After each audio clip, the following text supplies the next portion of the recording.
અમદાવાદમાં સરકારી કચેરીમાં ટ્રાફિક પોલીસે ડ્રાઈવ યોજી। ગુજરાત હાઈકોર્ટની બહાર ટ્રાફિક પોલીસે ડ્રાઈવ યોજી। નિયમ ભંગ કરનાર વાહન ચાલકોના ઉડાઉ જવાબ, જેમાં નજીક જવાનું હોય તો કેમ હેલ્મેટ પહેરીએ એવું વાહન ચાલકો કહી રહ્યા છે। વાહન ચાલક ઘણી વખત એ પણ કહે છે કે હું સ્ટાફમાં જ છું, વારંવાર હેલ્મેટ કાઢવું મજા ન આવે। એટલે કે ટ્રાફિક કચેરીની બહાર ટ્રાફિક ડ્રાઈવ જ્યારે યોજાય છે ત્યારે હેલ્મેટ ન પહેરવું પડે એના માટે અલગ અલગ બહાના બતાવવામાં આવી રહ્યા છે। હાલમાં જ અકસ્માતના આંકડા પણ સામે આવ્યા, જેમાં અકસ્માતની સંખ્યામાં સૌથી વધારે મોતનો આંકડો અમદાવાદ શહેરમાં સામે આવ્યો। કચેરીઓની બહાર પોલીસ તરફથી ટ્રાફિક ડ્રાઈવ કરવામાં આવી છે અને તમામ લોકોને અહીંયા અપીલ પણ કરવામાં આવી રહી છે। જ્યારે ગુજરાત હાઈકોર્ટના કેમ્પસમાં પણ આજે ટ્રાફિક ડ્રાઈવ શરૂ કરવામાં આવી હતી અને તમામ જે લોકો હેલ્મેટ નથી પહેરતા તેમને પણ ટકોર કરવામાં આવી હતી, સાથે દંડાત્મક કાર્યવાહી પણ કરવામાં આવી હતી। ત્યારે તમામ જે કામગીરીને લઈને અત્યારે હાલ જે કામગીરી કરવામાં આવી હતી, હેલ્મેટ કેમ નથી પહેર્યું? નથી પહેર્યું? હેલ્મેટ સ્ટાફમાં જ છીએ, અમે અંદર જ છીએ, પણ આપણે પહેરવું તો જોઈએ ને ટ્રાફિક અવેરનેસ માટે બી। હા સર, ચાલુ સર્વિસ છે, પોસ્ટમેન છું।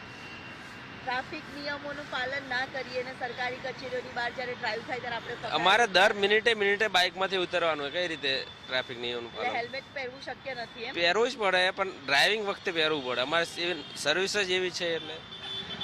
એટલે ટ્રાફિક ના નિયમોની સાથે સાથે ટ્રાફિક ડ્રાઈવ તો કરવામાં આવે છે। ગુજરાત હાઈકોર્ટમાં પણ આ પ્રકારે ટકોર કરવામાં આવી હતી અને અંદર જે તમામ લોકો વાહન ચાલકો જ્યાં પ્રવેશે છે તે તમામ લોકોને હેલ્મેટ પહેરવા માટેનું વકીલ હોય તેમને પણ કહેવામાં આવ્યું હતું। નિયમોના ધજાગરા ઉડતા અને ઉડાઉ જવાબ વાહન ચાલકોના પણ સામે આવી રહ્યા છે। ત્યારે અહીંયા જે તમામ ટ્રાફિક ડ્રાઈવ દ્વારા લોકોને ટ્રાફિકના નિયમોનું પાલન કરવા માટેનું પોલીસ તરફથી અગાઉ પણ આ પ્રકારે સૂચન કરવામાં આવ્યું હતું અને આજે પણ એક અપીલ છે તે કરવામાં આવે છે। ટ્રાફિક નિયમોમાં હેલ્મેટ નથી પહેરતા એવા લોકોને શું કહેશો તમે? હેલ્મેટ નથી પહેર્યું છે, ડેકીમાં જ છે હેલ્મેટ, અહીંથી અહીંયા જ જવાનું હોય તો શું થાય? એટલે હેલ્મેટ નહીં? ના, પહેરવાનું પહેરેલું જ હોય છે, બહાર જવાનું આજે નથી પહેર્યું, છે ડેકીમાં જ છે। જરૂર, એટલે વાહન ચાલકોના જે જવાબ છે તે પણ સામે આવી રહ્યા છે। આ સાથે સરકારી તમામ જે કચેરીઓ છે ત્યાં પણ આજે પોલીસ તરફથી ટ્રાફિક ડ્રાઈવ છે તે કરવામાં આવી રહી છે। કેમેરામેન મનીષ વાણિયા સાથે દિવ્યા ચૌહાણ, સંદેશ ન્યૂઝ, અમદાવાદ। તો લોકો અલગ અલગ બહાના બતાવી રહ્યા છે। એક તરફ હાઈકોર્ટની બહાર, કમિશનર કચેરીની બહાર ટ્રાફિક ડ્રાઈવ તો યોજવામાં આવી રહી છે, પરંતુ વાહન ચાલકો ઉડાઉ જવાબ આપી રહ્યા છે।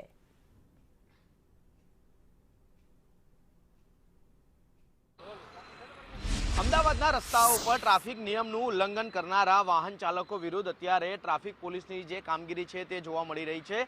કમિશનર કચેરીની બહાર આ ડ્રાઈવ છે તે અત્યારે યોજવામાં આવી રહી છે અને સાથે જ તમામ સરકારી કચેરીઓમાં પ્રવેશનારા જે વાહન ચાલકો છે કે જેઓ નિયમોનું ઉલ્લંઘન કરે છે તેના વિરુદ્ધમાં કાર્યવાહી છે તે કરવામાં આવી રહી છે। અત્યારે શહેર પોલીસ કમિશનરના જે કચેરી છે તેની બહાર જે ટ્રાફિક પોલીસની કામગીરી છે, જે નિયમોનું ઉલ્લંઘન કરનારા વાહન ચાલકો છે તેમના વિરુદ્ધમાં કાર્યવાહી છે તે જોવા મળી રહી છે। તે અત્યારે પોલીસની જે કામગીરી છે તે અંગે આપણે જે નિયમનો ઉલ્લંઘન કરે તેવા વ્યક્તિ સાથે વાત કરીશું। મોટાભાઈ, ટ્રાફિક પોલીસે આપણે અત્યારે રોક્યા છે, શા માટે રોક્યા? અહીંયા રોંગ સાઈડમાંથી આવેલું એટલે કયા નિયમોનું ઉલ્લંઘન કર્યું જે બદલ આપણે પોલીસે રોક્યા? રોંગ સાઈડમાંથી આવેલું। હેલ્મેટ પહેર્યું હતું આપણે કે નહોતું પહેર્યું? ના। ઓકે, તમે નિયમનું ઉલ્લંઘન કર્યું છે તે વાતનો સ્વીકાર કરો છો તમે? તો વાહન નિયમોનું ઉલ્લંઘન કરવું કરી દઉં છું। નિયમોનું ઉલ્લંઘન કરવું એ યોગ્ય છે કે ટ્રાફિક પોલીસની કામગીરી છે અત્યારે તે યોગ્ય જોવા મળી રહી છે? ટ્રાફિક પોલીસની કામગીરી યોગ્ય છે। સ્વાભાવિક છે કે વાહન ચાલક છે તેઓ જે નિયમોનું ઉલ્લંઘન કરી રહ્યા હતા અને તે બદલ પોલીસ તેમને ઈ ચલણ સહિતની જે કામગીરી છે, તેમને જે દંડ વસૂલવાની જે કામગીરી છે તે પણ ચાલી રહી છે। અને બીજી તરફ છે કે જે કમિશનર કચેરીના દરવાજે જ જે પોલીસ કર્મચારીઓ પણ કમિશનર કચેરીના ઓફિસમાં પ્રવેશ કરી રહ્યા છે અને તેઓ જો નિયમોનું ઉલ્લંઘન કરે છે તો તેના વિરુદ્ધ પણ કાર્યવાહી થઈ રહી છે। વધુ એક રાહદારી છે કે જે અત્યારે જે નિયમોના ઉલ્લંઘન બદલ તેમને રોકવામાં આવ્યા। વડીલ, આપને પોલીસે રોક્યા છે, શા માટે રોક્યા? મને હેલ્મેટ માટે રોક્યો છે।